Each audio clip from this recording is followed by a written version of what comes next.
Dis maandagoggend en 'n hartlike goeiemôre, good morning. Hallo daar, maak julle self gemaklik. Ons begin hierdie blou maandag heerlik saam met jou. Of ons dit nou rustig gaan doen, of dit net lekker jolly gaan wees. Blou maandag is blou maandag en julle is almal saam met ons. Julle lyk verruklik, dames. Dankie, Dankie. Pieter, soos altyd. Ons het nou nie die vanoggend se lied in die hart gehad nie. Ja, maar wat?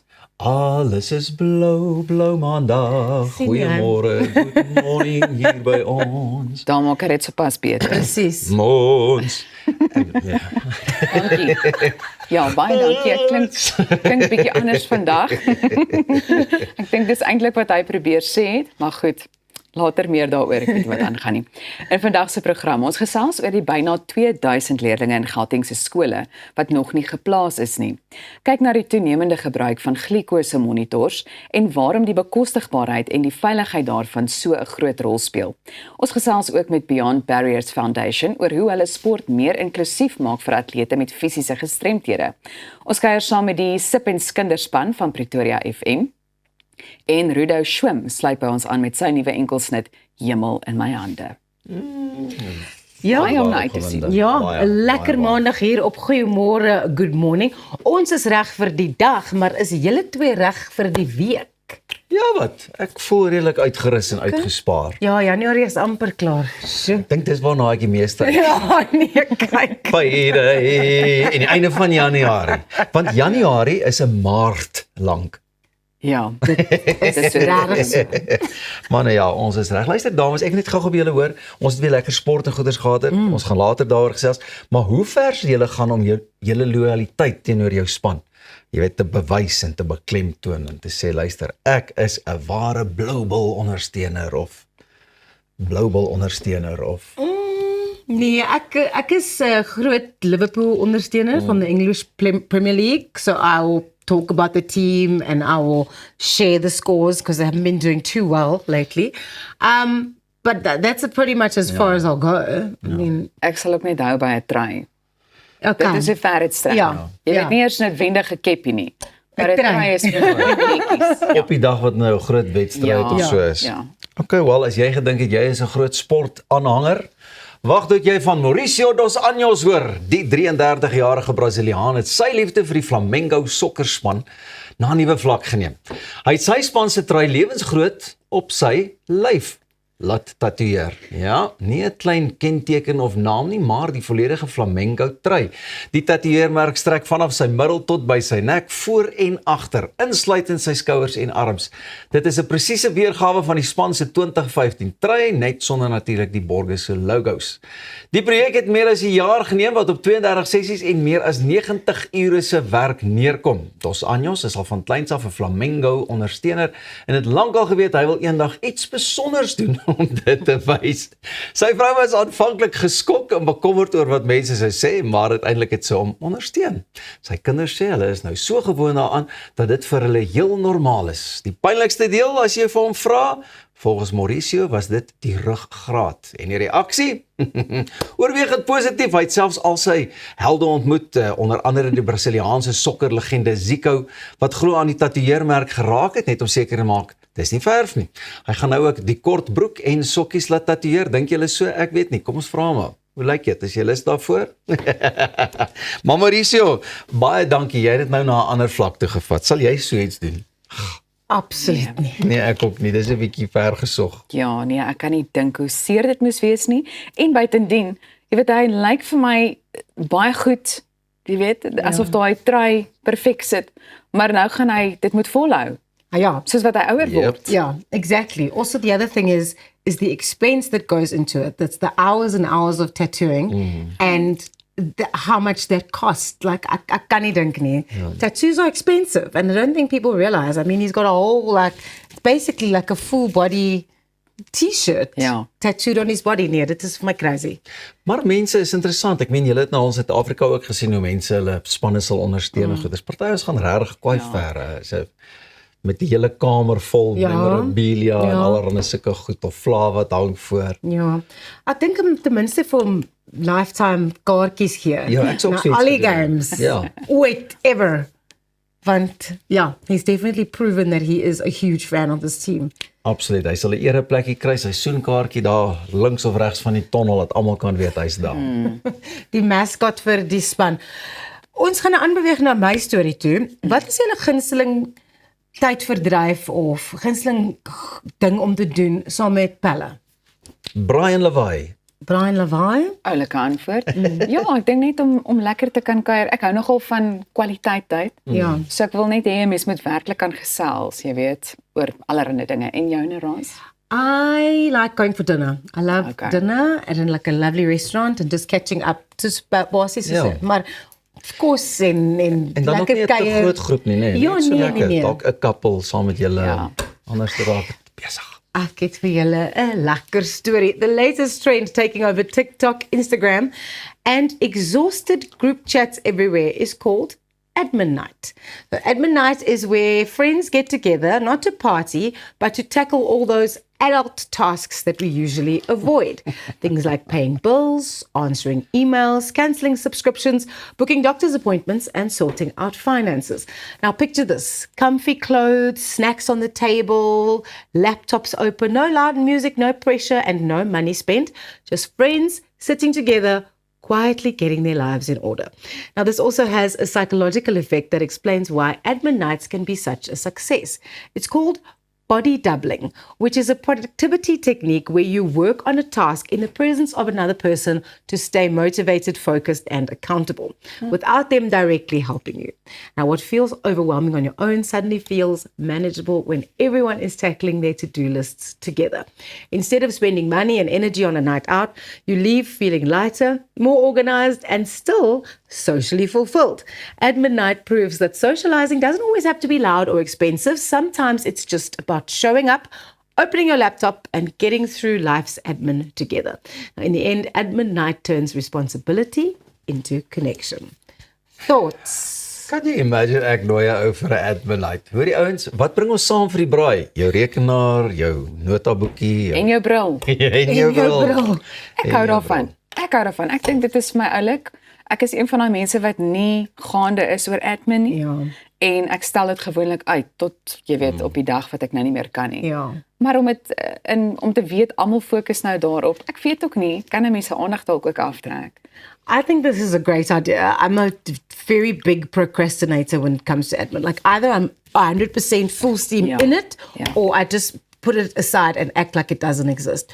So I think this is a really good idea, but I also don't think that I would sacrifice the very little time that I do get to catch up with friends to do something like admin instead of like actually sitting and talking about stuff that is completely on the other side of the spectrum to admin, you know, like just having a fun night. Ros is 'n 30 sekondes op admin en dan sê sy ag nee, kom ons maak toe, kom ons skink 'n glasie Kom ons wyn. drink. Sien julle Saterdag aand. Yeah, so I don't know if admin night is necessarily for me. Bly net waar julle is. Ons oggendpraatjies gaan net hierna voort. Elsa gesels oor die hoeveelheid kinders wat steeds nie plekke het in skole nie. Goeiemôre, good morning.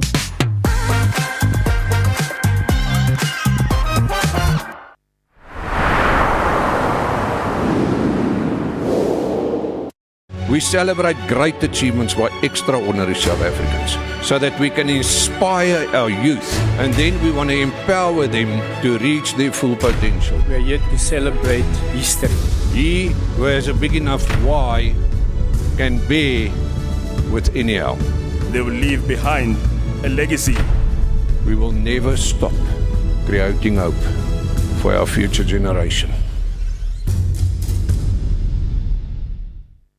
There's always been something about them. Those insured by AVBOB. It's because we know that AVBOB will be there for us one day. How about every day? Like the vouchers, coupons, and discounts I get to use for my daily living. And what would financial wellness be without an investment plan? Yep, that too. I now invest my money with AVBOB. With AVBOB, there's more than enough mutual value for everyone. AVBOB, we're here for you. The cost of living crisis in South Africa has really affected us. The children have to wear hand-me-downs. Okay, let's see if it fits. I can't wear this. It's way too big. We've cut back on luxuries. Toilet paper's finished. We've even had to improvise in terms of entertainment. Kick the ball, damn it! It's time for my soaps. It's the big wedding episode. Okay, kids. We're changing the channel. All of that, and we struggled to pay our bills. Until we contacted Debt Rescue. They offered us debt consolidation without a loan.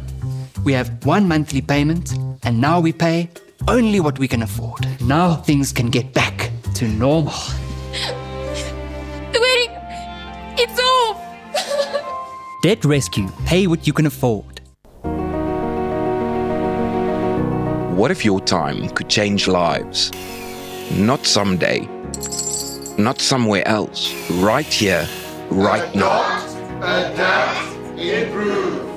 Make your time matter. Roundtable Southern Africa is where purpose meets action, where friendships build futures. If you're between 18 and 40, this is your moment.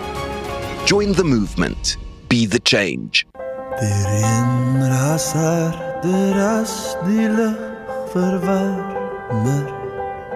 ek sukkel, dis waar ek skreeu dan.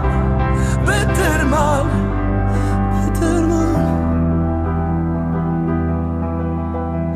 Verdwaalde druppels, ek is een, maar jy nee.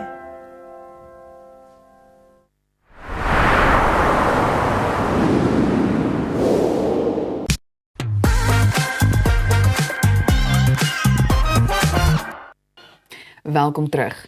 Die skole het al 'n rukkie gelede heropen, terwyl 2000 graad 1 en graad 8 leerdlinge in Gauteng se skole nog geplaas moet word. Intussen is die skole reeds vol, so wat is dan die oplossing? Ek gesels nou met die adjunk-uitvoerende hoof van die Federasie van Beheerliggame van Suid-Afrikaanse skole, Rian van den Berg. Rian, baie dankie dat jy vanoggend hier is. Baie dankie, is lekker om saam te wees. Goed, waarom is hierdie kwessie so kommerwekkend? Ja, ek dink dit is elke jaar 'n kwessie en ek dink dit is die probleem. As jy een keer die probleem sien en jy doen nie iets daaraan nie. Ons volg nou al hierdie tendens ek is so 10, 15 jaar en vra die departement, waar word die skole gebou en wanneer word hulle gebou? Ons sien in die laaste 15 jaar amper 800,000 meer kinders in die provinsie, waarvan so 600,000 in die openbare sektor geplaas is, sonder dat daar skole gebou is. Ek dink ons het so 10 meer skole in die laaste 10 jaar in die provinsie, maar daar's amper 500 meer onafhanklike skole in die provinsie gebou. So sou die onafhanklike skole sektor nie gereageer het nie, sou ons 'n baie groter probleem gehad het. So die probleem lê by geen infrastruktuurbeplanning, geen langtermynbeplanning en ons bou nie skole waar die kinders bly nie. Daar's skole wat dalk bietjie leeg staan, maar die ouers moet ver reis soontoe, so daar's moontlik genoeg sitplekke, maar nie waar die mense bly nie. So ons het nie 'n demografiese verandering nie, ons het 'n digtheidsprobleem in die provinsie en die departement van onderwys moet skole bou. Ek is bly verwys daarna, want volgens die departement is daar 4 skole gebou, maar word daar nog vir die okkupasiesertifikate van die munisipaliteit gewag, terwyl daar glo ook opdrag gegee is dat 6 ander skole ook in die provinsie gebou moet word. So dink jy, indien dit nou wel die geval is, dat dit die krisis sal kan oplos? Nee, ons het baie meer as 10 skole nodig in die provinsie, met elke jaar die probleme wat ons sien. Ek dink wat ons moet doen is om minder net die kollig op die begin van die jaar met plasings te gooi. Daar's reg deur die jaar skole waar daar kinders 40, 45, 50, dalk 60 in 'n klas sit, wat teen die regulasies in die wet is. So ons sien in die begin van die jaar die plasingsprobleem en dan word die storie stil. Maar reg deur die jaar is kwaliteit onderwys 'n probleem, omdat hoe doen 'n onderwyser met 'n groep kleintjies van 40, 50 of dalk 60 kinders wat 2 per bank sit, om te sê hulle is geplaas en die storie het nou stil geword, beteken nie hulle is geplaas in 'n plek waar dit naby hulle is, nommer 2 waar daar kwaliteit onderwys is en waar daar nommer 3 al die nodige hulpmiddels is. 2 kinders saam op 'n enkel sitplek bankie, dit werk nie. Hoe kan leer en goeie leer plaasvind in daardie tyd? So ek dink ons moet die kollig reg deur die jaar sit op kinders se regte, onderwys gehalte, nie net toegang nie. Ek dink ons het nou toegang gesien in die provinsie. En daar's nie meer 'n probleem van skole wat mense uitsluit en dies meer nie. almal het toegang tot 'n skool. Nou is daar ten minste sitplekke en ons moet sitplekke bou. Het sy in 'n huidige skool en as die skool vol is, dan moet ons 'n naburige skool bou. Ons het skole baie naby aan mekaar nodig in hierdie provinsie weens die digtheid. Die invloeks en die digtheid van die bevolking. Goed, so hoe kan die departement hierdie krisis beter bestuur? Hoe kan of kon hulle? Want ek weet jy sê bou skole, maar wat anders sou jy byvoeg? Ons het nou al 'n paar jaar lank vir die departement hierdie probleem uitgelig en gesê, waar gaan die skole gebou word? Ek dink iewers moet daar 'n plan wees, iewers moet daar politieke wil en toewyding wees aan hierdie probleem. Een van die teenvoeters vir die argument is, daar is nie grond nie. Maar elke keer as daar 'n nuwe stads- en streeksbeplanning en dorpsontwikkeling plaasvind, is daar departementele betrokkenheid. Het sy ander gesaghebende liggame wat beplanning doen om te sê, vir elke 100 huise moet daar 'n parkie uitgesit word. Vir elke 1000 huise moet daar ten minste 'n skool, grond vir 'n skool uitgesit word. So die departement kan nie in 10 jaar klaar en jaar 10 sê, of in 10 jaar die probleem hoor en in jaar 10 dan sê, ons het nie geweet hier kom 'n probleem nie. Ons moet om die draai sien, ons moet voor die reën die ark bou. En ek dink die probleem lê nommer 1 by begroting, politieke wil en dan uitvoering. Daar word gepraat, daar's goeie planne, maar ons doen niks nie. En ons maak die probleem in 'n kleiner mate 'n plaaslike skool. Ons dink daar's nog skole met sitplekke. So kom ons bou nie 'n nuwe skool nie. Ons maak 'n huidige skool 'n skoolgemeenskap vol en ons ry kinders van ver af in want daar's dalk 3 of 4 sitplekke daar. Ons het duisende sitplekke nodig vir kinders in hierdie provinsie. As jy 1000 graad 1 het wat nie plek het hierdie jaar nie, is dit nie net een skool van 1000 nie. Jy het 12000 sitplekke nodig want daardie kinders moet vir 12 jaar op skool wees en deurvloei. So ja, die probleem is baie groot en die departement moet so 'n bietjie meer beplanning en meer politieke wil agter hierdie probleem sit. En ek is baie bly oor die konteks wat jy hier vir ons ook kom skep. Ek wil graag weet wat beteken so oponthoud vir iets soos leerplanne en onderrig? Ja, ek dink dit het verskeie probleme. Nommer 1, as jy aan die einde van Desember nie weet in watter skool jy is nie, het jy nog nie skoolklere nie. Jy het nog nie opgewonde geraak nie. Jy doen nie in graad 8 die graad 8 kamp saam met die groep wat gevestig is nie. So ek dink daar's 'n klomp sosiale probleme om deel te word van 'n skool. As jy daai skool se hemp en das of baadjie aantrek, dan voel jy deel van daai gemeenskap. Nou mis jy dit als jy lê in hierdie afwagtydperk. So ek dink die sosiale deelwees van die graad, deelwees van die skool, deelwees van die identiteit van die skool is 'n probleem. Tweedens is jy op die agtervoet. Al is jy dalk nie so ver agter nie, dink jy die hele tyd, ek het die eerste 2-3 weke verloor. Ek moet opvang en dit bring spanning en trauma wat ek dink kinders nie nodig het nie. Graad 1 kan jy dalk makliker maak, dis so 'n bietjie speeltyd en dis meer, maar jy verloor fondasie. Graad 8 is baie krities. Hulle begin redelik met spoed vroeg in die jaar werk. My kinders is op hoërskool en hulle het oor 2 weke hulle eerste siklustoets. So dis 4 weke en jy 2 weke van die eerste tyd verloor. Dit is 50%. So jy is die hele tyd op die agtervoet en ek dink dit laat leer 'n probleem. En elke keer as iemand ek gaan jy daar nie rede met val, maar dalk kan ons in die vervolg 'n bietjie meer daaroor gesels. So baie dankie vir jou tyd. Bly ingeskakel. Ons is nou weer terug.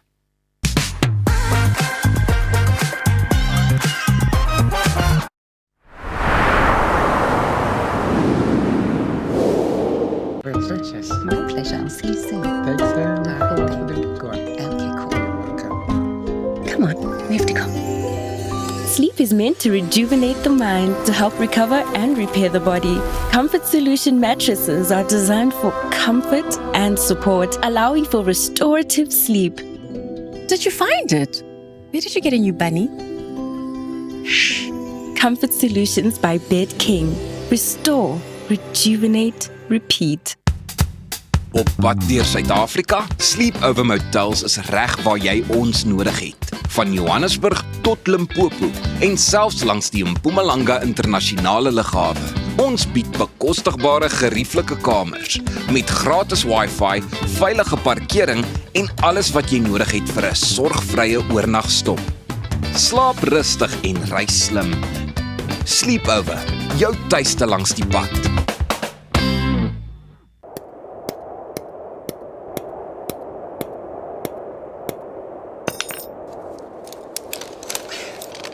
Is it secure? Yeah, it's secure. Are you sure? Trust me, my guy. Okay, let's go.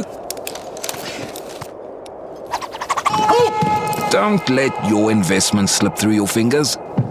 Invest with a partner you can trust. Everest Wealth, the power of consistency. As ek vir Appel in een woord kan opsom, legend. Hy's talentvol. Hy's lief vir diere. Alle diere. Hy is 'n jagter. Hy ry altyd die coolste bakkies. En by sy shows ek sou wat wou gee om in sy skoene te staan. Hier sal jy boer.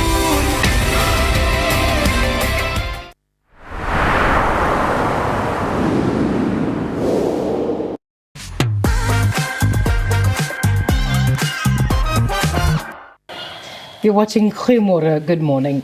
More than 4 million South Africans are living with diabetes, and continuous glucose monitors can be life-changing, even life-saving.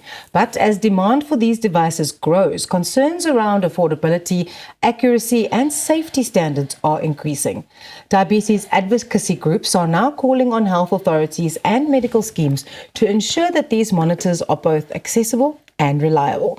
Joining us to unpack this issue is the chairperson of the Diabetes Alliance South Africa, Dr. Patrick Ngasa-Pioti. Dr. Pioti, welcome to Goeiemorgen, good morning. Good morning, Hazan. For our viewers that are not familiar with continuous glucose monitors, what are they and why are they important for people who live with diabetes? Thank you for the question, Hosen, and thank you for having me. Continuous glucose monitors are devices that are used to monitor blood glucose for people living with diabetes. It's usually prescribed to people living with diabetes who are using insulin, because depending on whether you have type 1 diabetes, where you start on insulin open diagnosis, or where you have type 2 diabetes, when the doctor might prescribe insulin at some stage of your disease, those people need to monitor the level of sugar in their blood in order to inject the insulin. In the past, they will use finger pricks. I'm sure you've seen it at the clinic, where you have to prick your finger and then the doctor will give you your values. But with technology advancing, there's now glucose monitors that can be patched on the shoulder and give 24 hours glucose level. So you can imagine the impact on quality of life and obviously the accuracy of the data that is coming through in order to make the best decision for injection of insulin. The challenge now, the importance of having reliable devices is that without having reliable devices, a person can either inject too much insulin or too less insulin. And in both circumstances, in both scenarios, there can be devastating consequences. Yes, so I actually wanted to get to that point next. So continuous glucose monitors, we're seeing a rapid increase in the use of these. What are some of the concerns around the new devices entering the market? It's a good thing that it's being adopted by the community, by people living with diabetes, because as I said, it has a great impact on their life. Unfortunately, the cost of the device is a bit high, which is a bit of a barrier in terms of adoption.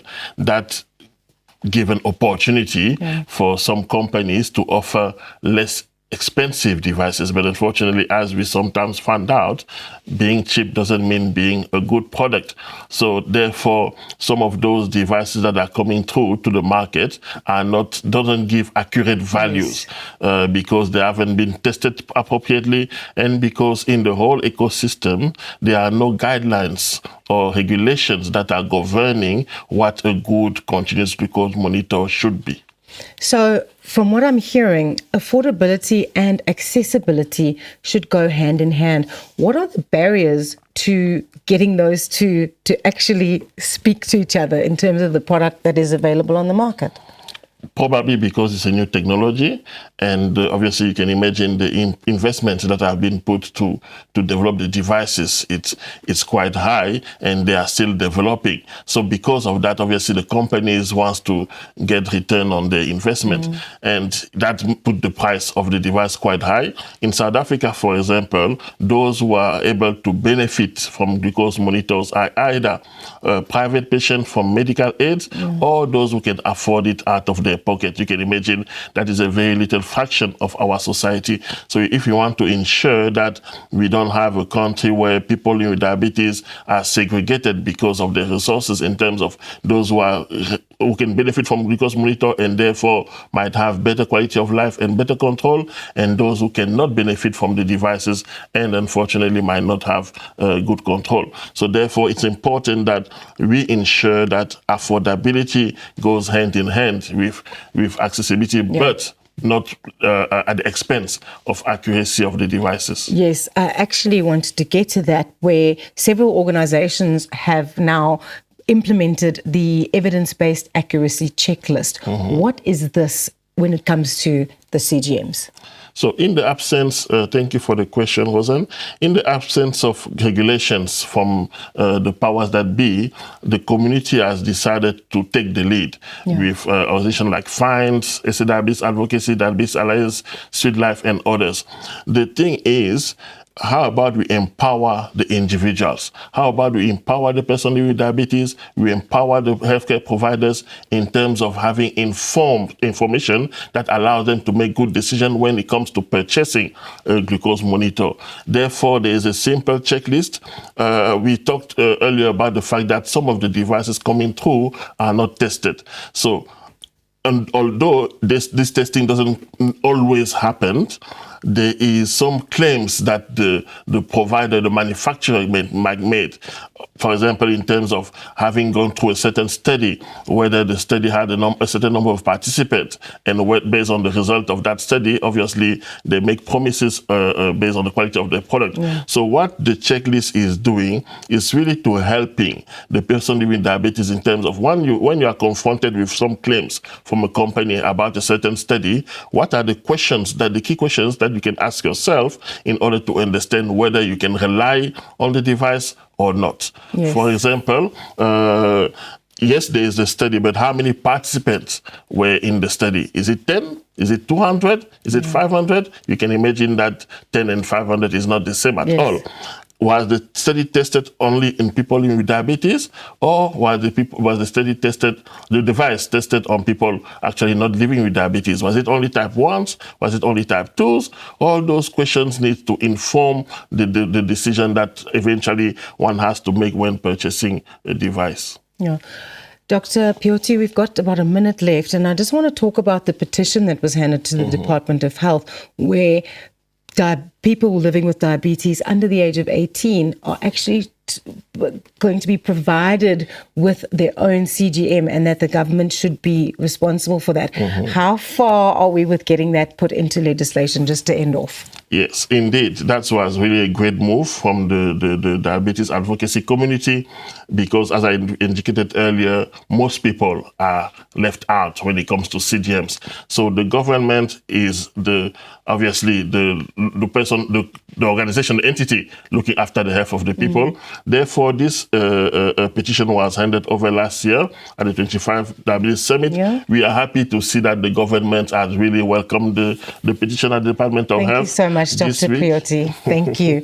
Ons is net hierna terug.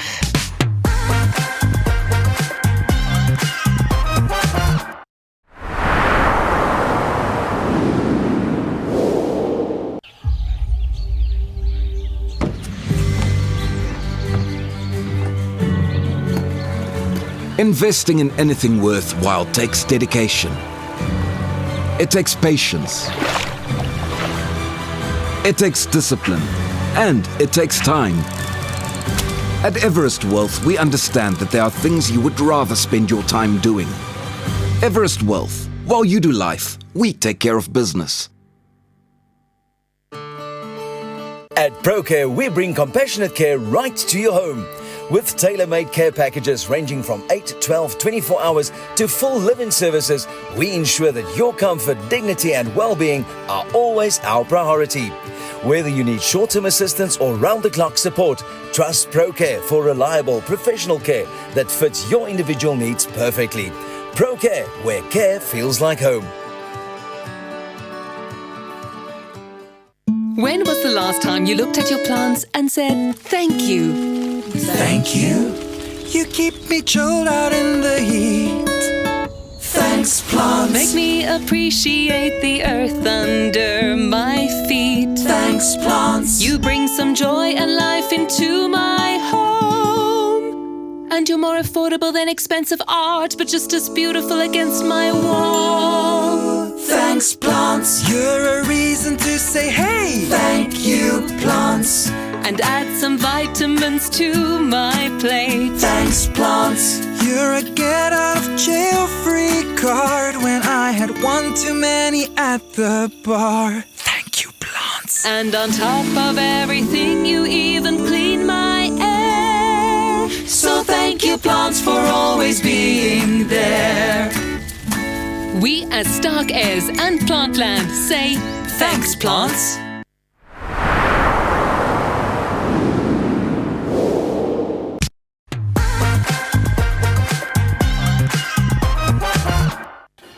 Jy kyk goeiemôre, good morning. Ons goeie vriend Arnold Geerts is nou hier en dit beteken dis tyd vir jou sport hoogtepunte. Ja, Arnold, besig, Ek dink ons kan hierdie eerste deel van hierdie geselsie opneem, want ons sê elke week wat 'n sport. Jy kan hierdie eerste deel opneem sonder enige twyfel. Maar kom ons begin by die Aussie Ope.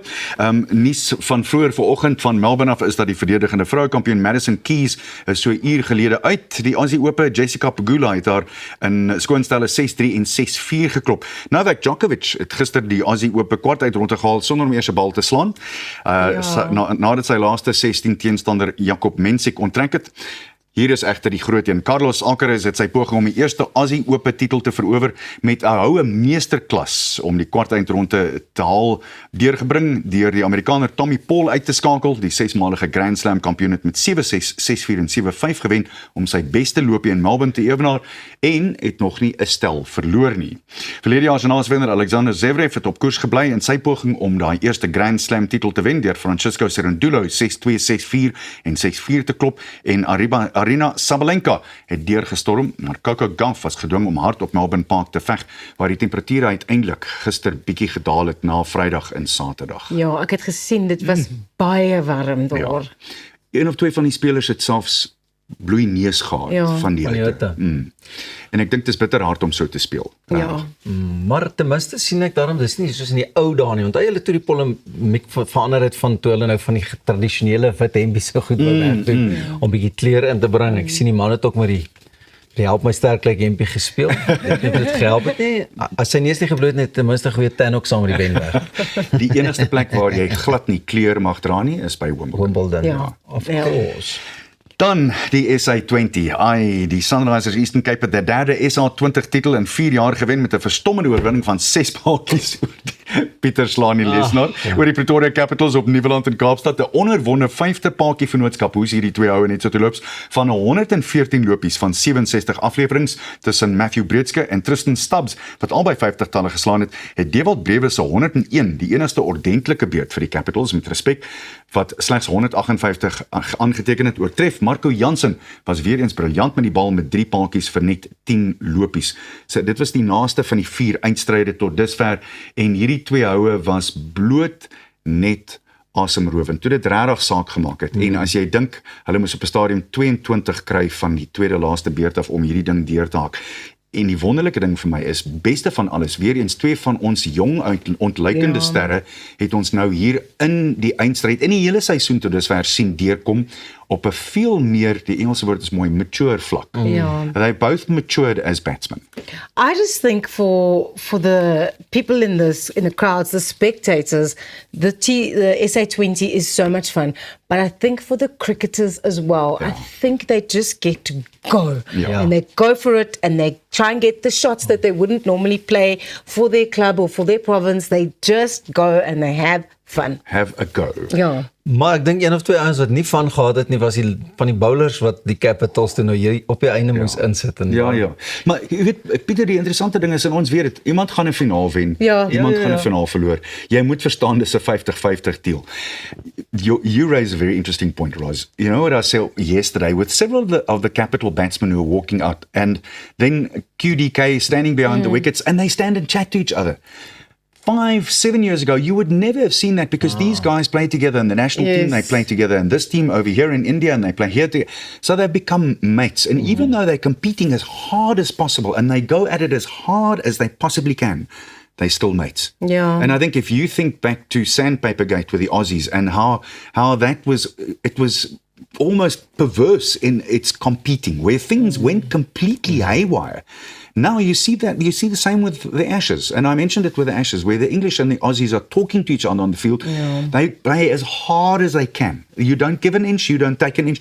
But the fact of the matter is you can still be mates at the end of the day. And that's an important part of sport in the end, isn't it? Isn't that what it's supposed to be? Yeah, that sportsmanship definitely coming through, Ons right? bly ook maar vriende, jy weet, die een kan vir Transvaal skree en die ander een kan vir die Bulle skree en goeders, maar ou weet, ou soos Thys sal altyd 'n mate bly. Hy sal altyd my vriendjie bly. Thys se gesig vanoggend toe jy kom te sê ek, Thys, nog 'n draw, wat gaan aan? Maar nou ja, die Hollywood Bed Sharks het al Vodacom VRK droogte in Kaapstad beëindig met 'n oortuigende 30-19 oorwinning oor die DHL Stormers voor 'n vol huis in die stadion met 'n vertoning wat regtig 'n sterk stelling maak in guns van hul nuwe afrigter JP Peterson.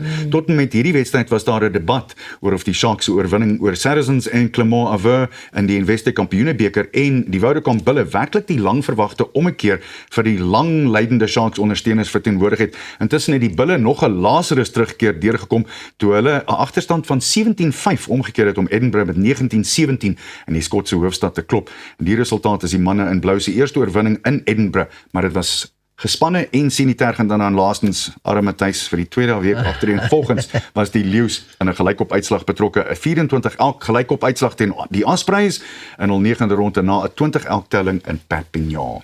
Dis nie lekker om gelykop te speel nie. Ja nee, dan gee my eerder 'n los of as dit nou nie 'n wen is nie. Gee my dan eerder 'n los. Die interessante ding is, soos ek die punt maak oor JP Peterson, het die Sharks nou daai hoekie gedraai wat die Vodacom Bulle nog nie reg vir ons bewys het dat let nie, want hierdie is 'n groot oorwinning in die Kaap. 30 punte daar teen 'n span wat behoorlik opdreef was. Sit nie in elke ou se boekie nie. I just also think that seeing a player become a coach who is successful is very, very interesting to me. JP Peterson has come up through the ranks at the Sharks in the coaching staff, and now he's there, kind of front and center, leading these guys from the front. And I think that that's amazing. Here's a question we all have to ask ourselves. Are coaches these days? So do they run around and say, stand over here, let's pass the ball flat, and then we get someone who cuts in from the left-hand wing and whatever? Or are they man managers? Do they manage all the other coaches that they have, and those coaches do the actual coaching, and they just do the man management? Jake White, for instance, was really good after 2007, believe it or not. I spoke to him once and he said he got far better at the man management part of things, rather than the actual throwing around and working on plays and tactics and all the rest of it.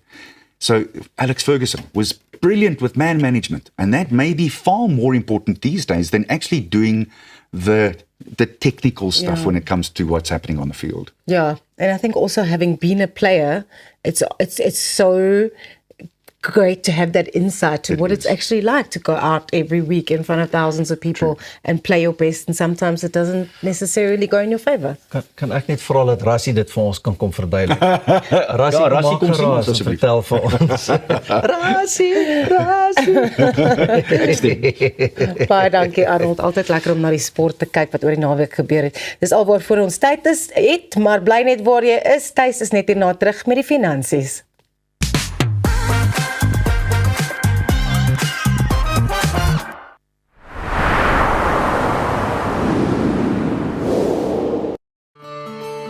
At ProCare, we bring compassionate care right to your home. With tailor-made care packages ranging from 8, 12, 24 hours to full live-in services, we ensure that your comfort, dignity and well-being are always our priority. Whether you need short-term assistance or round-the-clock support, trust ProCare for reliable professional care that fits your individual needs perfectly. ProCare, where care feels like home.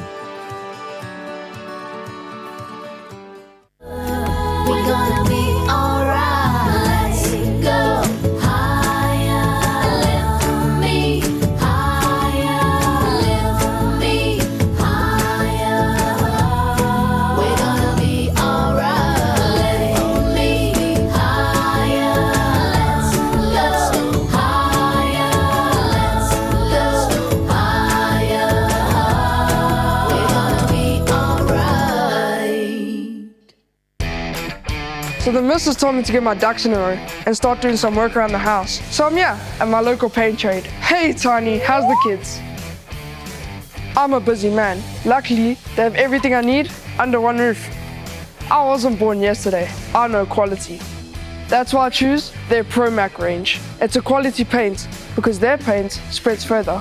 So get yourself over to Paint Trade Boots. They turn painting projects into child's play.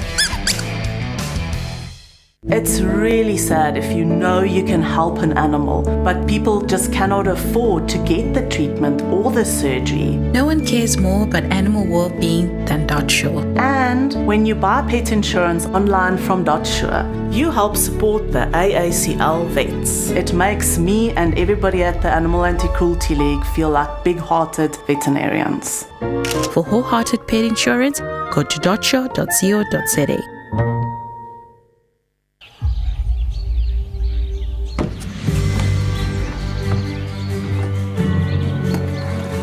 Investing in anything worthwhile takes dedication. It takes patience. It takes discipline. And it takes time.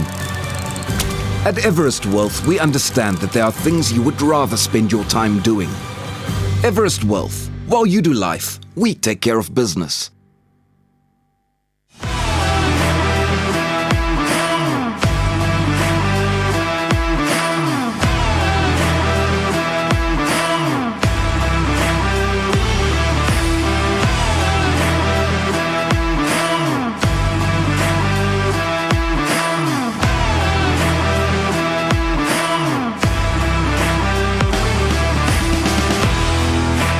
AC/DC Express.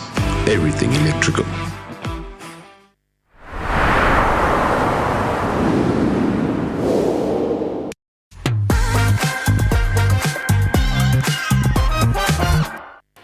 Nou ja, Thys is soos gewoonlik hier met sy Bull and Bear verslag om seker te maak die boeke klop.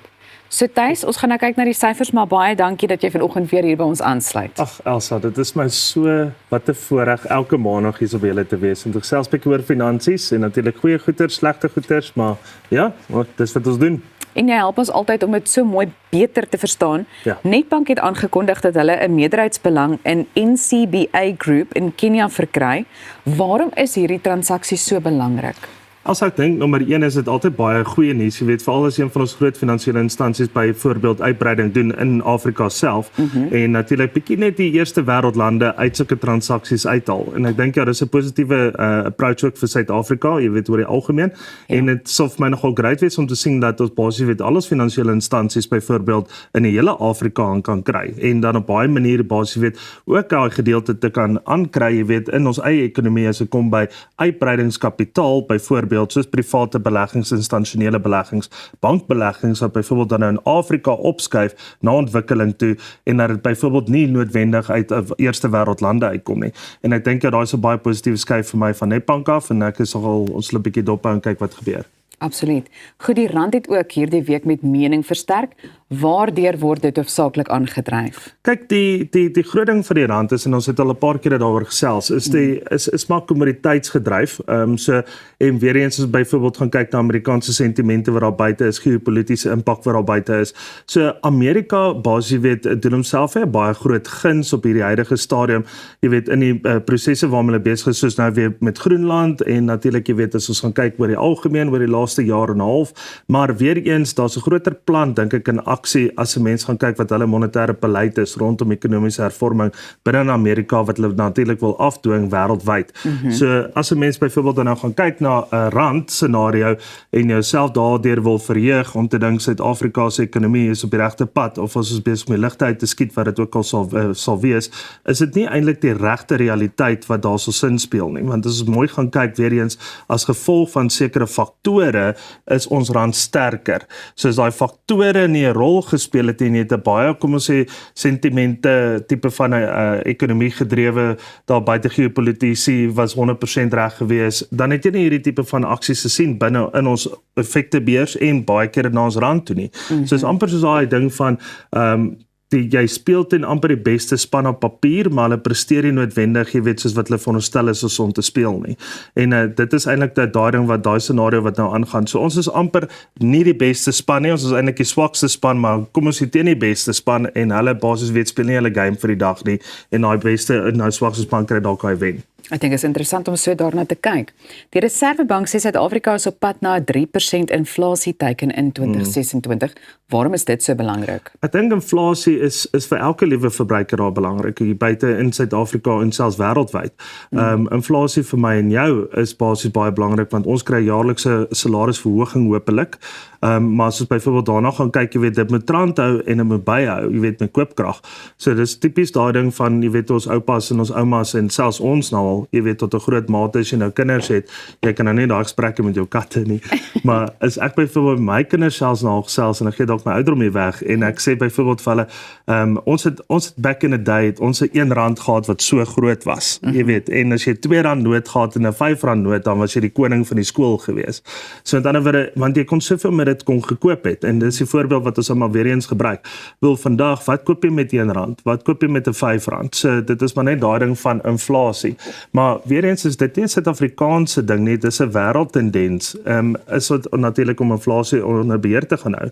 Maar ek wil net hierso 'n paar voorbeelde gee. Jy weet, en so vinnige oefening rondom dit doen, want as ons gaan kyk fisies na inflasie en die mandjie waaruit ons ek eintlik wat sou aankoop, ek en jy wat Elsa en Thys is. Byvoorbeeld as ons nou daai kalkulasie gaan doen en Statistiek Suid-Afrika wat byvoorbeeld sê ja, maar ons is tussen 3,5 tot 3,6%. Ja, as mense seker 'n mandjie vat, dan kan jy tot 'n mate tot daarby uitwerk. Maar ek bedoel jou normale mandjie waarna jy gaan kyk, is natuurlik word gebaseer op voedsel, elektrisiteit, brandstof, mediese fondse, versekering, behuising ensovoorts. Jy weet, so uit daai sommetjie uit byvoorbeeld, as ons vat voedsel 20%, elektrisiteit 15%, brandstof 10%, mediese fonds 15%, versekering 10%, behuising 15%, ander 15%, gee jy byvoorbeeld 100% se uitgawe wat jy het byvoorbeeld nou maar per jaar. So jou jaarlikse stygings op hierdie elemente, okay, met voedsel is omtrent 7%. Elektrisiteit omtrent 12%, 'n brandstof ongeveer 6%, mediese fondse 9%, versekering ongeveer 8%, behuising 6% en ander byvoorbeeld in 'n omgewing van 5%. So nou gaan jy daai maal jy dit met die gewig van inflasie en nou kom jy ongeveer uit by 7,6%. Okay. Ja. Nou, as jy gaan kyk byvoorbeeld na 3,6% wat Statistiek Suid-Afrika vir jou sê en sê die teiken is 3%, maar in effek is dit vir my en jou en die meeste van die Suid-Afrikaners daar buite ongeveer 7,6%. So die misleiding agter, jy weet, die kalkulasie is nie wat dit is veronderstel is om te wees nie. En ek dink ja, daai maak eintlik jou privaat sektor baie seerder as wat die effek is wat die regering dalk moontlik dink. Om te sê ja, maar kyk, ons hardloop vir 3 tot 3,5%. Nou jou ander probleem wat jy byvoorbeeld daarmee het, is natuurlik as jy gaan kyk, ja, daai word mee geonderhandel ook met unies en salarisverhogings. Om byvoorbeeld te sê, ja, daar's 'n 3,6% inflasie, so met ander woorde, ons gaan vir hulle inflasie plus 2 byvoorbeeld gee.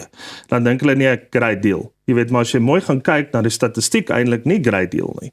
Maar as jy weer eens ook gaan kyk byvoorbeeld na afgetredenes wat binne in die wat soms pensioenfonds bly van die regering, soos byvoorbeeld GEPF, hulle kry byvoorbeeld 'n jaarlikse verhoging van 75% van die wat saam inflasiekoers. So dan word as inflasie byvoorbeeld teen 3,5% is hulle effekte koers wat hulle gaan kry omtrent 2,9. Maar daai persoon byvoorbeeld wat in aftrede is, moet leef teen 7,6%. Nou daai is traumaties. Ja, absoluut. En dis ook die eerste keer wat ons hier gesels oor misleidende statistiek nie. Ja. Maar nou internasionaal het die goudprys ook sterk gestyg. Wat sê dit vir ons? Kyk, daai $5,000 marge, weer eens, ons het al wat van die begin van die jaar af al daaroor gesels, waar ons gesê het, ja, as byvoorbeeld 'n jaar en 'n half terug gekyk het en gedink het, ja, dat goud enigstens naby daai $5,000 marge sou gekom het, dan sou ons gesê het, ja, dalk nee.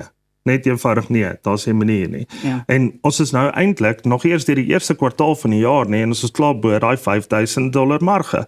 So met ander woorde, daai impak is lewensgroot en as ons weer eens ook gaan kyk byvoorbeeld, ons kan dit duidelik sien op ons eie JSE. So as ons bietjie daarna wat ons gaan terugverwys, is ons gaan kyk, jy weet wat die laaste week gebeur het, want is eintlik maar waar die verhogings dan weer gekom het met Groenland se speletjies en alles wat saam met dit kom. So met ander woorde, net die laaste 7 dae is goud weer op met 8,01%. Ek bedoel 8% in 'n kwessie van 'n week se tyd is baie aggressief as ons so daarna gaan kyk. Maar weer eens as ons dan nou gaan kyk na wêreldmarkte se impak rondom dit. Jou S&P 500 het basies jy weet gewig verloor van 0,42%, jou Nasdaq het gewig verloor van ongeveer 0,12%, jou CAC het gewig verloor van 2,17%. So dit sê weer eens vir dit is daai sentiment van daar word uit aandele uitgehardloop en dan word dan goud toe gegaan. Jy weet, juis as gevolg van geopolitiek. Hou van daai woord. Maar as ons dan nou gaan kyk terug na die JSE, jy weet die JSE weer op 5,2%, maar op kommoditeite. So kommoditeitsaandele. Ons industriële aandele is af met ongeveer 3,41%. So daar's 'n absolute, ek sou nie sê die woord manipulering nie, maar manipulering as ons so daarna gaan kyk van die realiteit. Om te sê ja, is ons regtig waar daadwerklik so goed op wat ons is of ons net eintlik nou goed op papier op hierdie stadium, want ons het so een of twee wat saam impakspelers, wat natuurlik kommoditeite is, een van hulle. Wel, Thys, jy hou van die woord geopolitiek en ek dink ons bly vir 'n oomblik amper so half daarby, want met die fokus op die markte, wag daar ook moontlike rentekoersverlagings in Amerika. Ja, so as ons gaan kyk byvoorbeeld na die Fed, wat basies nou weer terug is by die tafel om sê hulle moet, wat se naam hulle rentekoerse ook verlaag, is dit natuurlik 'n klein bietjie negatiewe impak wat algeheel oor hulle ekonomie kan wees, want as gevolg van rentekoersverlaging sal inflasie basies weet ook stabiliseer by hulle, maar daar's ook voordele vir hulle verbruikers daaruit. Jy weet, en dit is maar basies weet hulle kan bietjie meer leen. Daar's meer geld om nie van skuld af te betaal nie en dan natuurlik weet aan hulle ekonomie te kan spandeer. So dit gaan nou natuurlik weet weer hulle binnelandse bruto produk bevorder, maar dit is weer eens ietsie wat 'n negatiewe impak op hulle is dat daar tog 'n laer tipe van 'n dollar scenario kan uitspeel en druk verder op die dollar gaan plaas. Jy weet waar Suid-Afrika weer voordeel daai kan trek en natuurlik ontwikkelende ekonomieë, want hulle betaal ook op die einde van die dag ook 'n klein bietjie minder af op hulle skuld. So ja, voordelig vir ons tipe van ekonomie, nadelig tot 'n mate vir hulle ekonomie, maar tog nie vir hulle verbruiker nie en terugwerkend kan dit weer vir hulle positief wees vir hulle bruto binnelandse produk en produksie. Ons het so 'n bietjie meer as 'n minuut oor, maar plaaslik sien ons groei en stabiliteit. Internasionaal is daar egter steeds risiko's. So, het jy miskien 'n laaste gedagte wat jy wil deel? Ek dink net as 'n mens gaan kyk byvoorbeeld in plaas van om net na goud toe te hardloop, die risiko daarvan is natuurlik weer daai onmiddellike onstabiliteit wat ook kan plaasvind. Want so goed is wat hy hardloop byvoorbeeld teen 8% per week byvoorbeeld, kan jy byvoorbeeld 'n tendens sien wat hy weer met 30% oor 'n maand byvoorbeeld kan val. So wees net versigtig byvoorbeeld as jy byvoorbeeld nou hierdie goud rush amper al wil najaag jouself as 'n gewone verbruiker, net die risiko's daarvan gaan uitkyk om te sê ja, maar die fondsbestuurders en natuurlik jou groter reservebanke en jou groter lande basies weet koop hierdie goeder balk op met die idee van ja, hulle het 'n bietjie van 'n beskermingsmeganisme aan hierdie kant en hulle verswak die dollar terselfdertyd as gevolg van dan maar die omstrede wat nou maar omgaan, maar wees net versigtig want op die einde van die dag goud dra nie vir jou dividende, hy dra nie vir jou vaste groei nie, hy dra nie vir jou konstante groei nie en natuurlik jy weet is hy baie volatiel. So op die einde van die dag kom maar net weer terug na die markte toe. Ek dink ja, dit is maar eintlik maar waar die beste realiteit maar altyd van groei vir jou sal wees.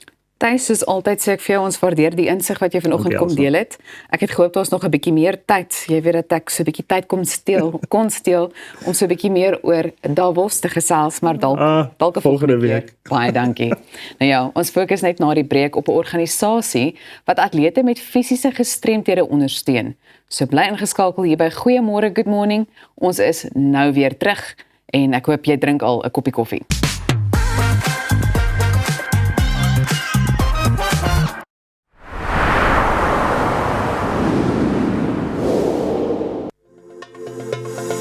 Kom ons snap na Lettabong Lodge, jou eco-vriendelike paradys in die hart van die Waterberg. Geniet luukse safari tente, bou jaar in ons waterpark of ontspan in ons restaurant. Daar is avonture vir die hele gesin. Van wildritte tot staproetes, daar's iets vir almal. Ervaar die rustigheid van die Bosveld, net 2 uur vanaf Pretoria. Boek nou by Lettabong Lodge, waar onvergeetlike oomblikke wag. Reg om die toekoms in te ruim. Kom ons rol in 'n wêreld van pret, avontuur, vryheid en innovasie, saam met jou getroue vennoot iGlide. Ontdek die opwinding van elektriese mobiliteit. Of jy nou die strate wil verken of speeltyd opkikker, ons het die perfekte produk vir elke avontuur. Ons bied 'n wye reeks vir jonk en oud met top naverkope diens. Hoekom wag om die rit van jou lewe te ervaar? Gee aan jou avontuur en drome vlerke. Besoek ons by www.iglide.co.za. At ProCare, we bring compassionate care right to your home. With tailor-made care packages ranging from 8, 12, 24 hours to full live-in services, we ensure that your comfort, dignity and well-being are always our priority.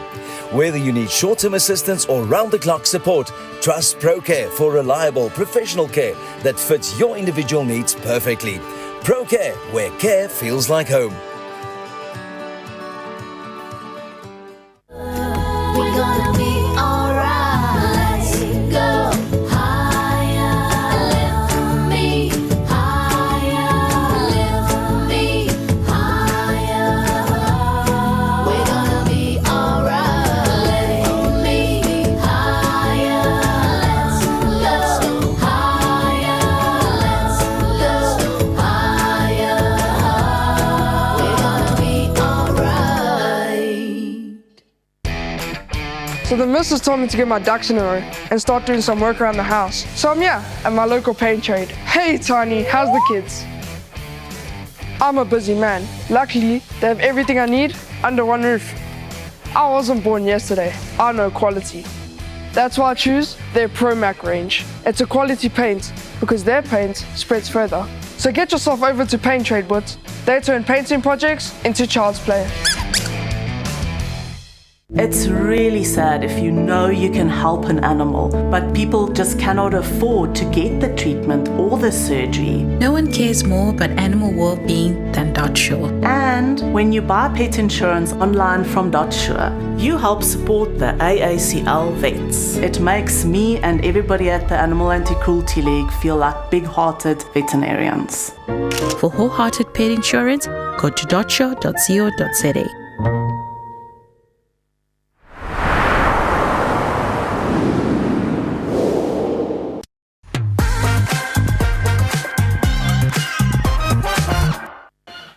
Die Beyond Barriers Foundation is 'n Suid-Afrikaanse organisasie wat daarop fokus om sport meer inklusief te maak.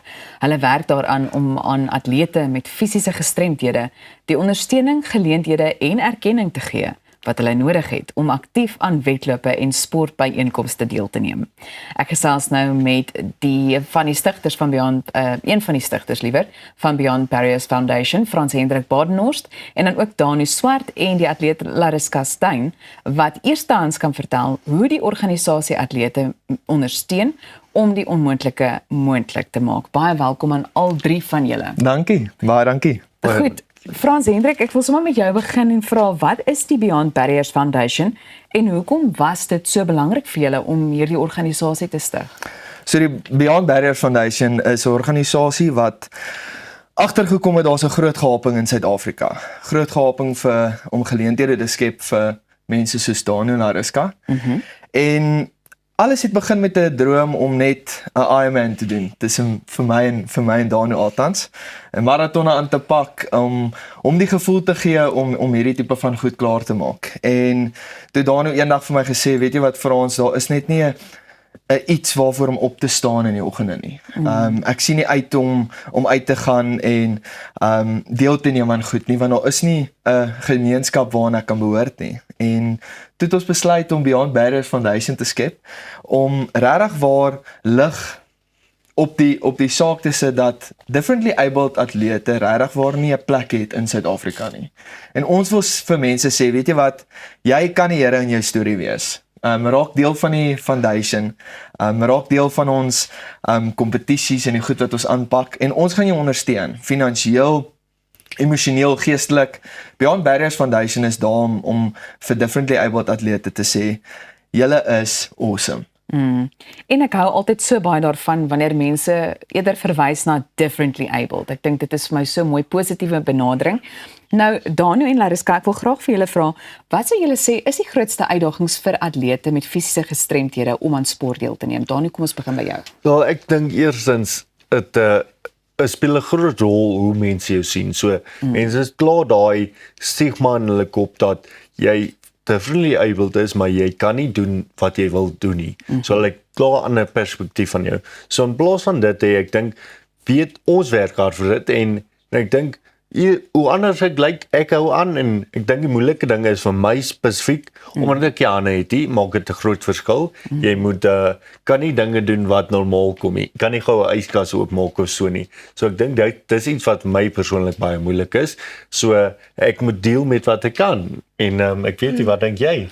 Ek stem saam met jou eerste deel vir my nou natuurlik, want ons is nou nie dieselfde nie, maar ek stem saam, mense glo nie in jou nie. Mense kyk jou so en dan dink hulle, ag sy, maar jy kan niks doen nie. En ons is hier om hulle te bewys, maar jy kan. En dan sal ek sê die apparate wat jy nodig het, soos die fietsse en so, wat verskriklik duur is. En jy kry dit nie altyd in Suid-Afrika nie. Dit sal ek sê is 'n groot issue. Ja. Nou goed, julle bied ook befondsing, toerusting en rehabilitasie. So hoe help dit 'n atleet? So, 'n baie goeie voorbeeld is Lariska. Sy, daai klein ou lyfie gaan op Junie maand aan die Durban Ironman deelneem saam met my en Danu. Sy is 100% op haar eie. En natuurlik het jy befondsing vir al hierdie tipe van goed nodig. Ek en Danu het 2 jaar terug die eerste keer die Durban Ironman aangepak en net om vir julle idee te gee, 'n karretjie moet gecustomize word. Dis honderde duisende rande wat ingaan net om 'n karretjie te kan regkry om so iets te kan aanpak. Vir haar sy 2 verskillende fietsse nodig. Sy het 'n draffiets nodig, sy het 'n hardloopfiets nodig.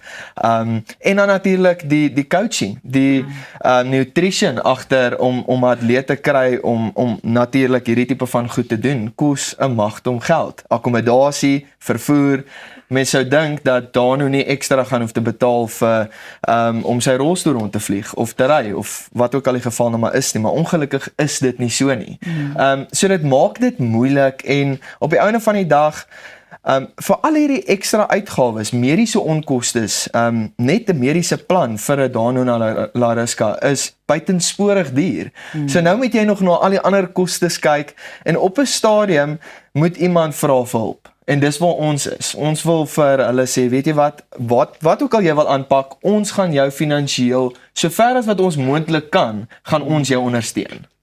Goed, nou die volgende vraag, ek dink amper dis waarmee ons gaan afsluit, maar ek wil vinnig hê julle moet vir my net kortliks sê, hoe die ondersteuning van Beyond Barriers jou sport en selfvertroue beïnvloed. Wel, die feit agter die saak is om net te weet daar is iemand wat jou back.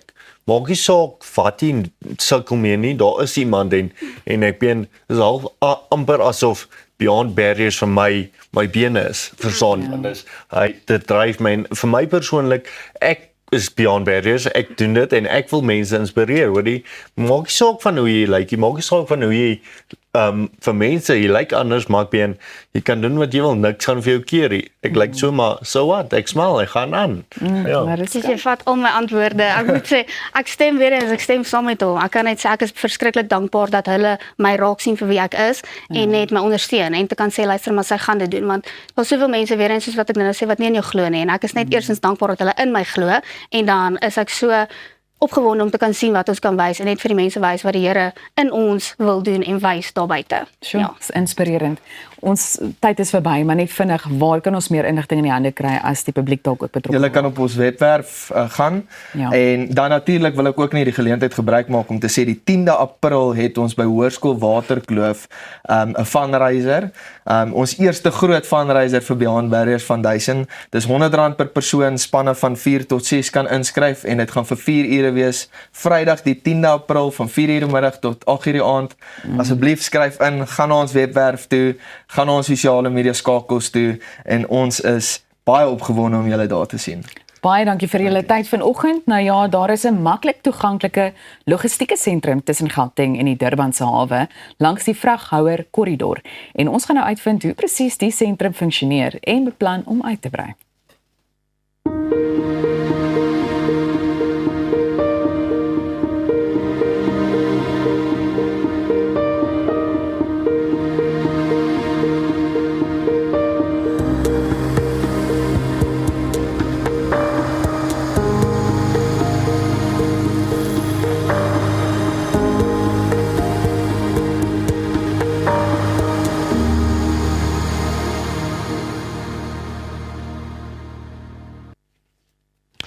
Baie dankie Elsa. Lyk vir my ons gaan maar 'n goeiemôre, good morning span moet inskryf en die 10de April uitdraf daar saam met die manne en die dames.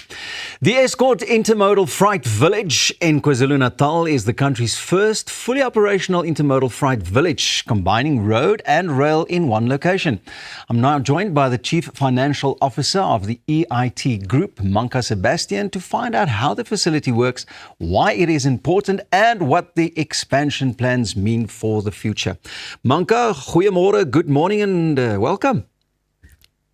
Goeiemôre almal, thank you for having me. Can you explain what the Escort International or Intermodal Freight Village is and why it matters for South Africa? Okay, so the Escort Intermodal Terminal, we like to call it the Escort Freight Village, because what it means to us is about building an ecosystem for our logistical, our community within Escort. So why it's such an important infrastructure asset for South Africa is basically we try to hack geography. So if you think about the N3 corridor that brings 60% of the freight for South Africa into our country, the first 25% of it essentially contains 75% of the incline. So as freight comes in, if you've ever traveled along that corridor, you'll see that the lane to the left is actually chock-a-block with trucks. So when you're doing your holidays in December, you're facing traffic that's mostly trucks.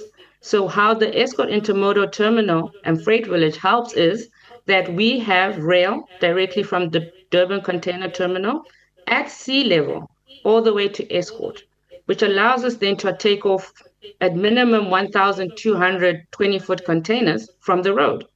And so what that means is if you think about the cost to society, it's been estimated at 3,600 rands is saved per truck in congestion, accidents, and road damage. So the consumer benefits from improved roads, and the clients and our customers benefit from a reduced cost, because at Escort, it then makes sense to swap from rail to road, because from rail to road to Johannesburg is shorter by road and longer by rail. So it's the most efficient way to move freight from Durban Container Terminal towards Johannesburg, saving both the customer and the society. You mentioned something about the costs. I mean, obviously, Africa's logistics costs are much higher than, say, for instance, Europe and Asia as well. So how does this project make a difference? That's a great question. So our freight village is modeled on the European model.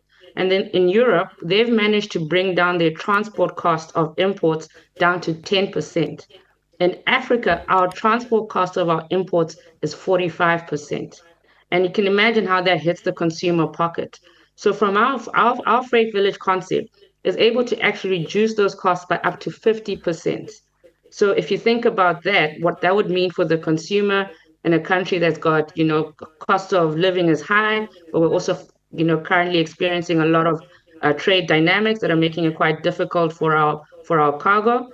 When we hit that, gold standard of 10%, imagine what that means for our cost of living and our proudly South African brand getting out to the market.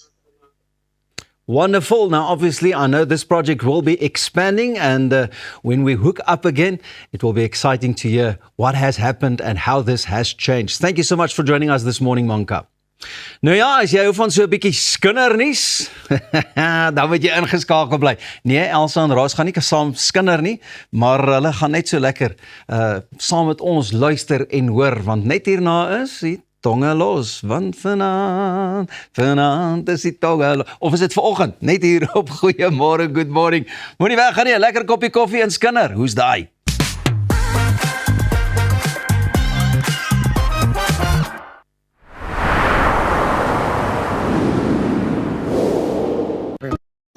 I'll see you soon. Thanks, Sam. Okay, cool.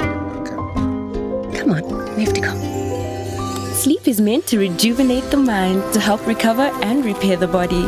Comfort Solution mattresses are designed for comfort and support, allowing for restorative sleep. Did you find it? Where did you get a new bunny? Shh. Comfort Solutions by Bed King. Restore, rejuvenate, repeat.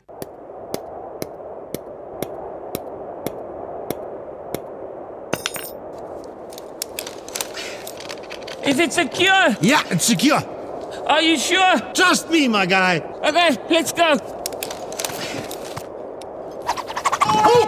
Don't let your investment slip through your fingers. Invest with a partner you can trust. Everest Wealth, the power of consistency.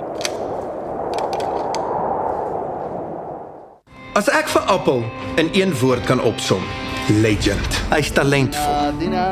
Hy's lief vir diere. Alle diere. Hy is 'n jagter. Hy ry altyd die coolste bakkies. En by sy shows ek sou wat wou gee om in sy skoene te staan. Hier sal jy boer. At ProCare, we bring compassionate care right to your home. With tailor-made care packages ranging from 8, 12, 24 hours to full live-in services, we ensure that your comfort, dignity and well-being are always our priority. Whether you need short-term assistance or round-the-clock support, trust ProCare for reliable, professional care that fits your individual needs perfectly. ProCare, where care feels like home.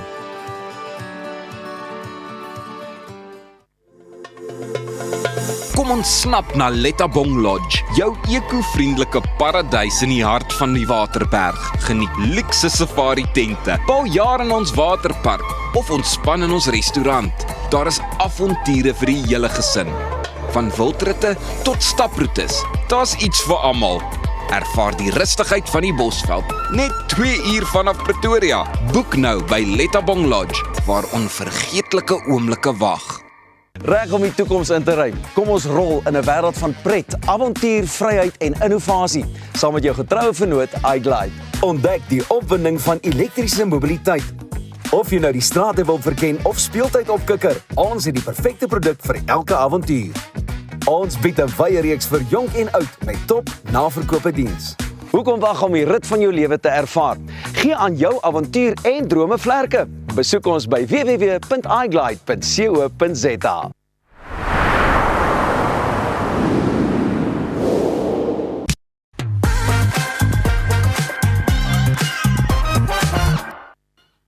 Die gewilde Pretoria FM program Sip en Skinder is propvol stories oor die mense en die dinge van die vermaaklikheidsbedryf.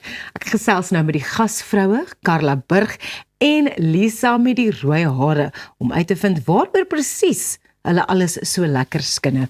Baie welkom by Goeiemôre, good morning julle twee. Dankie. Jy's nou al deel van die meubels hier, hoor jy? Ek's local. Ja. Maar dit is so lekker om te hoor dat julle program so goed doen. Wat het julle geïnspireer om Sip en Skinder te begin? Jy dit ja. Dis 'n baie goeie idee. So, dis net iets wat ons op die stoep gedoen het op Vrydag aand. Ons het gesit en geskinder. En jy weet hoekom die geld maak uit nie. Maar toe het ek dit pitch vir my baas en ek het vir Lies gebel en ek het gevra of sy keen is en toe het ons 'n pitch episode opgeneem en hy het gaan, jy weet wat, gaan groot blom. Ek dink dit help dat ons vriendinne is ook agter dit. Ja. So dit was net so maklik om 'n kamera op ons te sit. Ons gaan in elk geval skinder, so jy kan hom maar net verwant afneem. Ja, kry nou daai. Ja. Presies. So jy kan dit sowel afneem en geld maak uit soos wat Karla gesê het. So hoe kry julle die stories vir die skindergedeelte van Sip en Skinder? Ons scroll vreeslik baie op Instagram. Ek sê Ross, jy werk self in radio. Jy weet dit is 'n baie groot uitdaging om baie keer vars inhoud te kry en iets wat op die dag of in daai week gebeur het. Ja. Ek dink dis iets wat ons slapelose nagte gee is of ons betyds gereed gaan wees en baie keer kom Lies by die kantoor aan en dan het ek nog nie jy weet al my skindernuus vir die week gekry nie. En dan dis 'n kwessie van sekondes. As jy ons langs mekaar op 'n bank neersit, dan kom dit. Dan skinder ons veral met 'n glasie wyn. Ja, want julle het eers begin om koffie te sip. Maar dit het nou 'n bietjie ge-evolve na 'n glasie wyn toe. So dit maak dit die tong 'n bietjie meer los. Veral Carla se. Ja. Ek kan dit mos nie help om wyn te drink in my werk nie. Dit is nou al net wat ek doen. Ja. Maar ek's al so gewoond daaraan, maar ek dink dit is vir jou lekker. Lisa verkies witwyn en ek verkies rooi wyn. Ja. Maar die statistieke wys dat rooi wyn, jy weet, klein bietjie sterker is. So ons moes leer statistiek. Ja, ons vir continuity hou ons die glase ewe vol reg deur die episode. Reg so. Maar die primêre deel gaan maar net oor om die mense te laat lag. en hulle te laat goed voel. Ja. Die wyn is 'n bonus. En die kinderstories, dit is die manier waarop jy hierdie aanbied, is dat dit is, it's not done with any malice. Dit is nie regtig daai tipe ponykoerante, tabloid, goedjies nie. Julle het net julle stories en julle eie aanslag en dit is wat die program so lekker maak. Is there's Ons no kind of probeer. meanness. Ja, ek moet sê ons probeer want ons wil nie lelik skinder oor mense nie. Dit moet nog steeds lekker wees. En ons het ewen nou nog 'n segment gebring waar ons party van die mense waaroor ons skinder op ons pinkbank kry. Ja, dis 'n uitdaging op sy eie. Maar dit wys net soos hulle weet ons skinder nie lelik van hulle nie. Ja. So hulle Ja. is in op die joke en dis baie lekker vir almal. Ja. Ek wil graag, ek wil net dalk nog vir Elise krediet gee want ek kom uit 'n meer, ek hou van 'n sielkundige gesprek, ek hou van 'n politieke gesprek en dit kan baie keer baie so raak.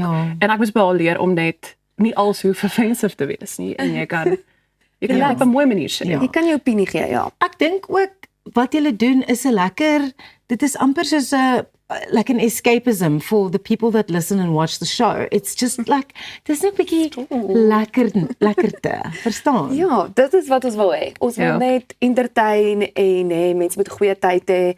Ek meen daar's al 10 episode uit, so mense kan al gaan binge. Daar's baie inhoud.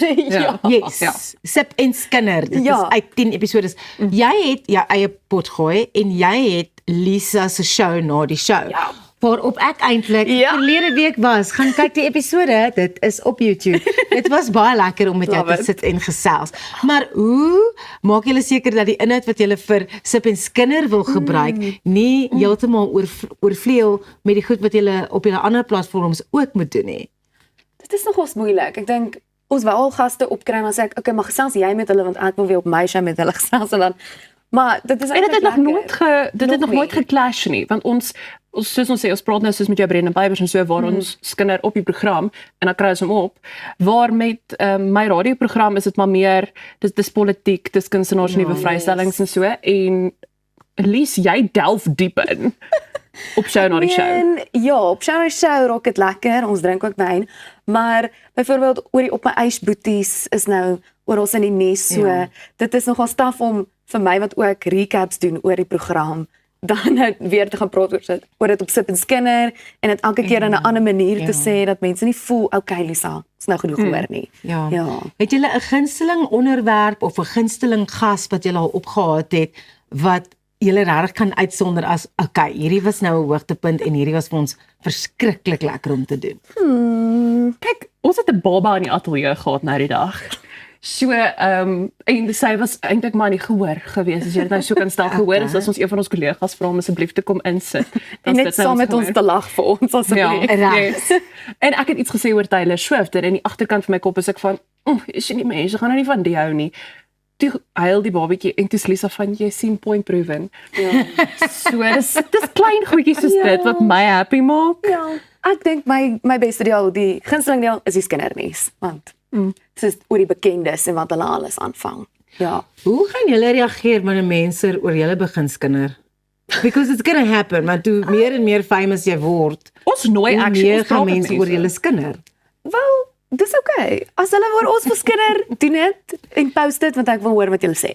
Reg so. Ja. Waar kan mense Sip en Skinder gaan luister? Dis op Pretoria FM se YouTube bladsy elke Vrydagoggend. Yes. En as dit nou en dan lyk asof dit soos bietjie later uitkom, dan is dit net omdat ons honestly te laat opgeneem het. Okay. Stop. Baie dankie Lisa, baie dankie Carla. Carla Burg en Lisa met die rooi hare, die show na die show en Sip en Skinder. Gaan check dit uit. Dis tyd vir musiek en Rudy Swim is net hierna saam met Pieter op die bank.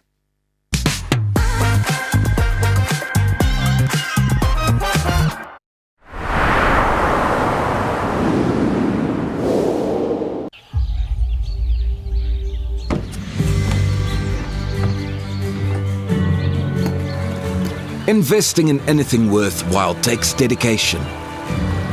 It takes patience. It takes discipline. And it takes time. At Everest Wealth, we understand that there are things you would rather spend your time doing. Everest Wealth. While you do life, we take care of business.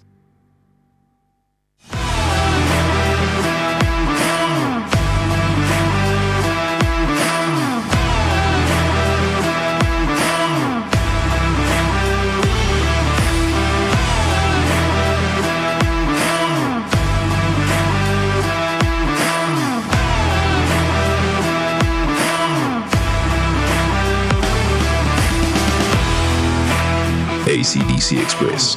Everything electrical.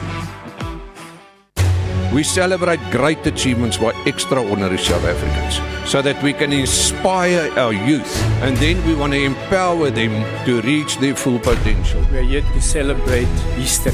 He who has a big enough why can bear with any how. They will leave behind a legacy. We will never stop creating hope for our future generation. There's always been something about them. Those insured by AVBOB. It's because we know that AVBOB will be there for us one day. How about every day? Like the vouchers, coupons, and discounts I get to use for my daily living. And what would financial wellness be without an investment plan? Yep, that too. I now invest my money with AVBOB.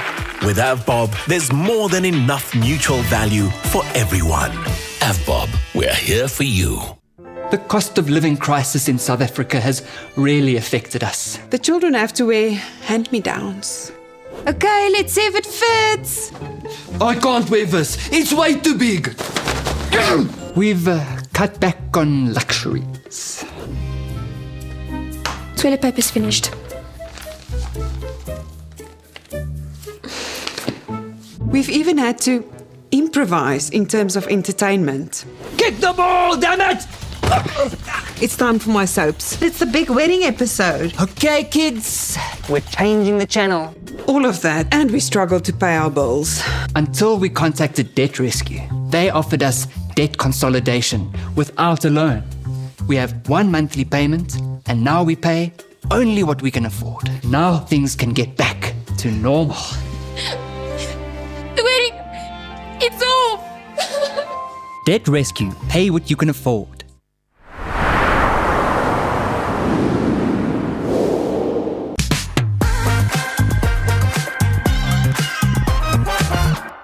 En ons het sopas geluister na Rudo Shum wat ook vanmôre hier in die ateljee kuier en sy splinternuwe enkelsnit Hemel in my hande. Goeiemôre, good morning my vriend. Môre Pieter, hoe gaan dit? Nee, dit gaan met my wonderlik en met die hemel in ons hande vanmôre hier. Pragtige song, baie geluk man. Baie dankie. Ja, yes, is 'n mooi liedjie. Verseker, ja. Ja, nee, geef ou sommer so vonkel hier in die oog. Ja. Luister en dis ook nou jou tweede enkelsnit. Dis my tweede een, ja. Eerste een was Clarence Winter wat baie nice was. Dit knyp jy jouself so elke nou en dan om te dink jy is nou hier en jy doen dit ook elke dag. Tersyde al die ander goetertjies. Ja, ja. Nee, elke dag. Want hoekom ek vra is jy het ook maar hoe het jy hier inbeland het OFM nie op 'n stadium 'n kompetisie gehad nie die. Ja, dis was trok talent geweest, ja. Talent. Ja. So nee, wat ek in elk geval nie eerste wou deel wees nie en toe forceer my vrou my mos maar. En kyk waar ons nou, ons is al by die tweede liedjie, ja. Kan jy dit glo? Wat is vir die lekkerste? Ek meen om nou deel te wees ook hier van 'n bedryf. Ek meen wat heeltemal ietsie anders is waarna jy gewoond is. Jy's maar half ook in die retail besigheid en goeders van nature, maar nou die vermaak. Kyk, dit is iets niets definitief. Jy weet, vir my die lekkerste gedeelte is hoe jy iewers 'n storie nog altyd wou vertel het en nou het jy net 'n groter platform wat jy dit kan doen. En mense gaan luister, jy weet, en kom met nou terug en ag dis lekker, jy weet dit is iets anderste, definitief ja, belewenis. En as die kliënte goeders dalk by jou besighede nie te lekker wil saamwerk of happy is oor die afslag wat jy gee, nou ruk jy maar die gitaar dat jy sing vir hulle. Sing ek maar 'n bietjie. Hierdie liedjie van jou gaan oor liefde en om vrede by iemand te vind, nê? Waar het die idee vandaan gekom? Weet jy, dit is maar 'n liefdesverhaal wat aangaan. Jy weet my eerste ene wat om iemand te kry om by jou te bly. Het en tot waar ons nou is, hoe ondervind jy weet wie is jou hemel in jou hande? Jy weet ek weet wat myne is. Jy weet as jy weet ek kan jou ook vra, jy weet wat is die wyn op jou wonde? Jy weet hoe ondervind hy het so diep betekenis in hom wat iets regtig dit is fantasties. En dit is maar 'n liefdesverhaal. Weet ons almal het 'n liefdesverhaal daar buite en hoe ook al jy dit weer speel en wil vertel. Ja. Ek hoor dis die perfekte dansliedjie. So by 'n troue of so, 'n eerste dans. Ek sal nou nie weet, ek het al probeer dans, ek is nie baie goed met dans nie. Ek weet nie hoe kry ek dit reg, jy weet as jy nou gaan kyk hoe ek sing of my shows, as jy weet ek speel my eie dromme en ek het so 'n dingetjie wat ek doen. Weet ek is altyd op tyd, maar as dit kom by dans is dit verby. Maar dankie dat jy die musiek daarvoor maak sodat die mense wat wel voel hulle kan, dat hulle hom sal. En ek dink dit is 'n groot kompliment as mense daai liedjie ook begin gebruik, soos by 'n eerste dans op 'n trou of so. Ja, Want wys jy net daar betekenis wat jy wou deel daarmee. het hulle ook natuurlik ervaar en so aan. Ja, So waar gaan ons nou hemel in my hande kan sien, kan hoor? Hy is op elke of alle platforms, jy weet jy kan Spotify, YouTube, Deezer, ek weet nie wat is daar oral nog nie, maar is hy oral beskikbaar. Jy weet op my platforms kan jy hom kry en daar's 'n link wat jy natuurlik kan volg en ja, gaan luister hom. Ons sal se maak. Rude, baie dankie vir die inloer so vroeg vanmôre. Next time dan pak jy die gitaar in en dan sing jy hom vir ons. Daai nuwe ene. Ons gaan nie met ou liedjies nie. Nee, ons gaan met die nuwe ene. Is reg. En bring daai tromme saam, want ek net kan sien hoe lyk die ritme. Ja, asseblief. Nou ja, toe julle baie dankie. Dis dit van ons af wat vanoggend aan betref. Hoop jou maandag is nie net blou nie, maar ook baie kleurvol en ons is môreoggend weer terug. Van my en die res van die span. Sien julle môre en ons hoop julle het 'n lekker dag. Bye.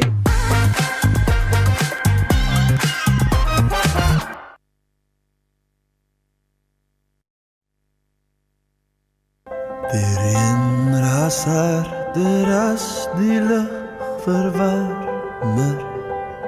En ek sukkel te staan, ek skreeu dan bitter man.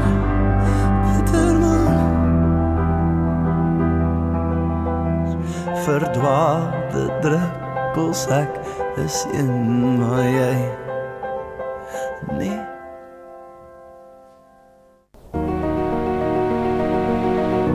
What if your time could change lives? Not someday, not somewhere else, right here, right now. Adapt, improve. Make your time matter. Roundtable Southern Africa is where purpose meets action, where friendships build futures. If you're between 18 and 40, this is your moment. Join the movement. Be the change.